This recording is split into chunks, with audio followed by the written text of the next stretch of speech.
Before we even leave the station today, there's something quite cool to see in its subway, and that is a collection of mosaics that is depicting some of the works of Alfred Hitchcock to celebrate the centenary of his birth. He was born in 1899 here in Leytonstone. Now, I've always been slightly indifferent to Leytonstone because I don't quite mind it as an area, but I think it gets brought down a bit by the massive Eastern Avenue that passes through and the huge Green Man roundabout. But nonetheless, it is where I'm starting my walk today because there are some rather nice green spaces that surround it.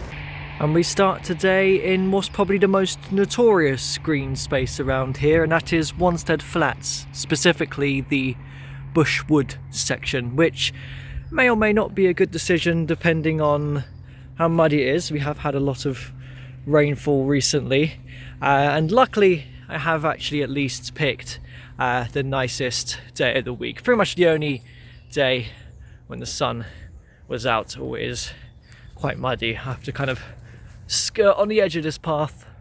So those are the flats that Wanstead Flats is famous for. No, not really, but they have become synonymous with the site for me. What's really notable about this location is just the sheer expanse of flat heathland that it is. Think of it as Hackney Marshes, but with just not as many football fields, although there are still quite a fair few dotted around. So Wanstead Flats is technically part of Epping Forest. It's the very lowest reaches of it. So I guess technically, under an act from Queen Victoria, who declared it the People's Forest, we cannot build on this land, which I love. I love that we got this huge expanse of land to explore here in London. But you can see behind me, there are some houses. Now, this is a suburb known as Aldersbrook, which began construction, I think, the year before Queen Victoria's death. So it is regarded as being an Edwardian estate. But I guess the reason why this was allowed to exist was because there was already probably a pre-existing settlement here. It's just a little bit of an expansion upon it.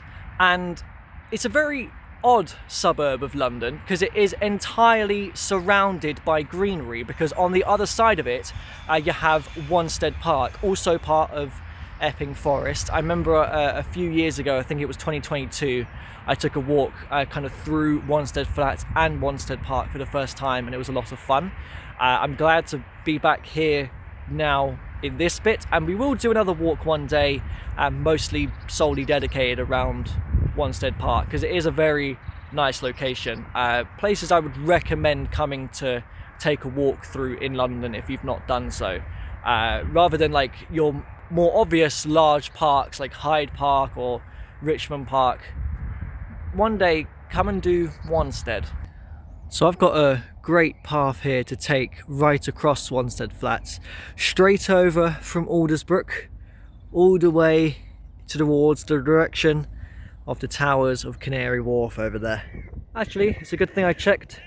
Need to slightly alter my course because I'm more going towards the direction of those trees.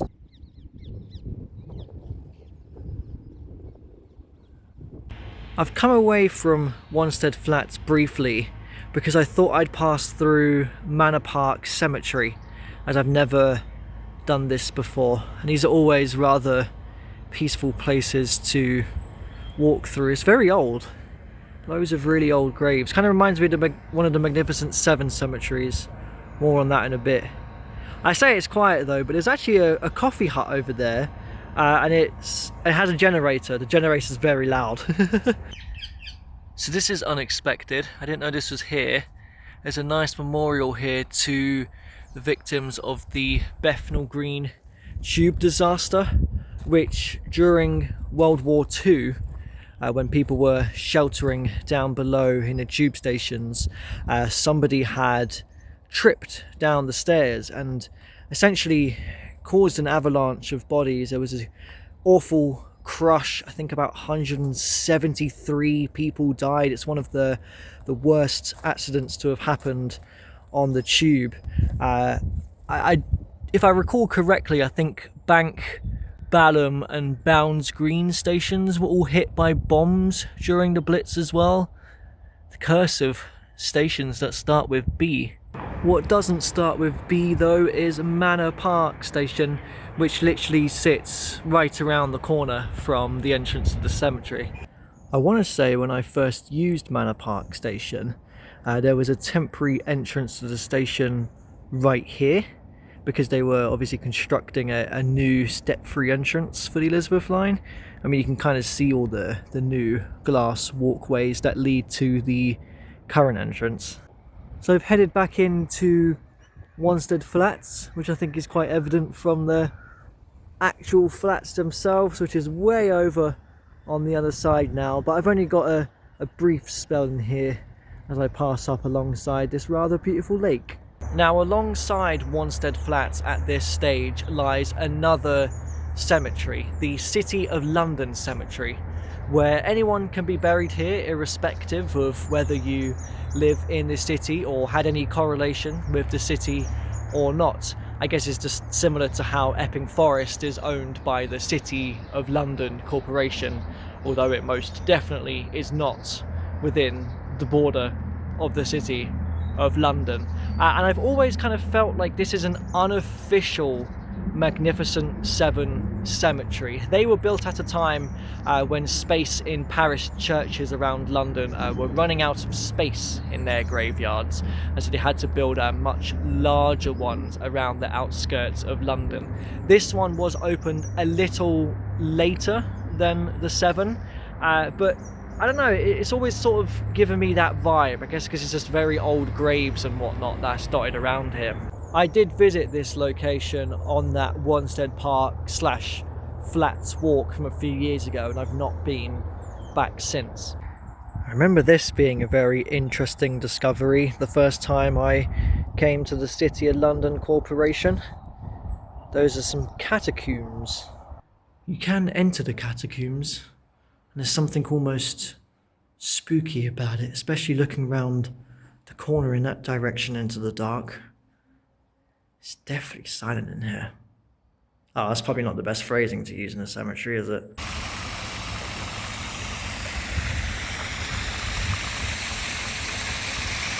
Now that I've left the cemetery, I have one final triangle of Wanstead Flats to walk across now. Oh! Parakeets interrupted me. I totally forgot to mention, the site of the City of London Cemetery used to be the site of a manor house, Aldersbrook Manor, which gives its name to the suburb of Aldersbrook and the suburb of Manor Park. I guess it's similar to how it's quite self-explanatory one stop down the line at Forest Gate. It's the gateway to the forest, it's the bottom of Epping Forest. I can't believe I forgot to mention the actual Aldersbrook Manor. I was leading up to that with visiting the other places earlier. Silly. The majority of green spaces have come to an end for this walk though, because as I leave Wanstead Flats, I pretty much have quite the considerable road walk ahead of me now into the suburbs.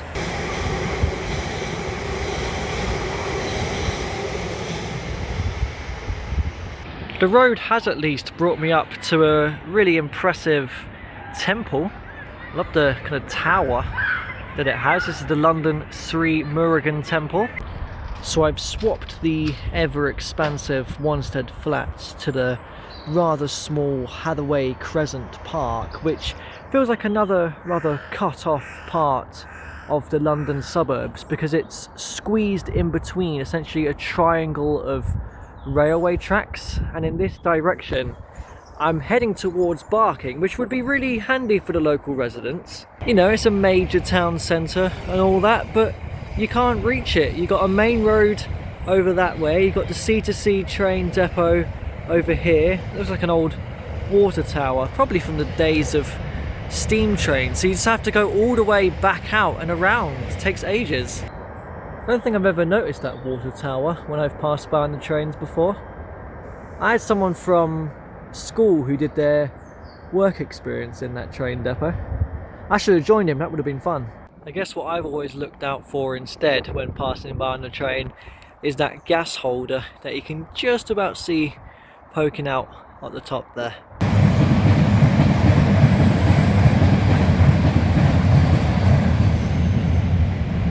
To be fair, I do have quite the extensive green space here, known as Little Ilford Park, which I guess is slightly ironic. It's very long and linear and runs right up alongside the North Circular Road. That's that busy road which restricts access to Barking, and on the other side of that lies the River Roding running adjacent, so I guess that these are the pylons of the Roding Valley. I guess I'd usually be able to hear the electricity cackling away up in the wires, but I can't with the North Circular Road running right beside us. Well, you might have been able to infer from the name of the suburb this morning that there is indeed an Aldersbrook, and it is a tributary of the River Roding, meeting it just on the other side of the North Circular Road flyover over there. Now, it does actually act at this stage as a border between the boroughs of Redbridge and Newham, and is situated right in front of the Tunnelling and Underground Construction Academy, which seems almost fitting because right on the other side of this building you do have the Elizabeth line, which was a huge tunnelling underground construction project recently.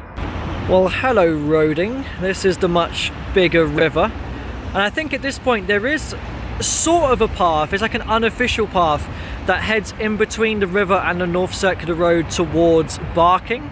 It's kind of like a almost wetland trail, which would be very interesting to walk one day. We're moving into Ilford itself now, and I'll admit I've never really been fond of the place. It's a bit grim in places. These roads don't do much to help. But I've never come to see the Ilford Hospital Chapel, which I guess if I walk in, it's a little bit of a quiet, hidden oasis. This dates from the 12th century and is the oldest building in the borough of Redbridge. There's a great plaque here that tells you the history itself. I didn't know it had been turned into flats though. I thought it was like a proper functioning church still, but I guess not. It's just completely dwarfed nowadays by the new massive skyscrapers of Ilford. A few years ago I gained this odd obsession with exploring shopping centres around London, and my favourite ones were always the rundown ones like Elephant and Castle, which is now long gone, or the Whitgift in Croydon, which seems to just be getting worse. But I've never actually been in Ilford's Exchange shopping centre, which I do quite like the entrance of, so I thought I'd pop in here rather than walk down the pedestrianised high street. I guess this is what I always quite liked about exploring shopping centres, was finding the kind of run-down parts of it, the corners that no one ever really goes to. I guess Ilford does have one here. Have I really extended the walk beyond Ilford just so that I could visit one more cemetery today? Even if it is the smallest one of the day? Well, yes, I have. This is Buckingham Road Cemetery, and it's pretty much the only green space I can find. Well, one I've not been to before, because there is a South Park south of here, between Ilford and the next stop on the line. Well, I'm just going to take into account now that if I spot a water tower, that means the railway line is over there. I presume this site in a few years' time will probably be new apartments. At these Elizabeth line stations on the main line, you have the classic purple roundel, of course, but then on the extra platforms you have a sort of TfL style sign, but there's kind of no inclination that it's a proper TfL service. It's odd to get a clear shot of these from the actual Elizabeth line platforms because they're usually situated on the fast lines. What's a brilliant quirk with this sign though is that there's a little bit of Network Southeast remnant underneath it. You don't even get 4-car trains down here anymore. That's neat to see. Well, I end the walk at Seven Sisters. Crap, I mean Seven Kings. My train is here, so like typical YouTube outro and all that, subscribe, bye.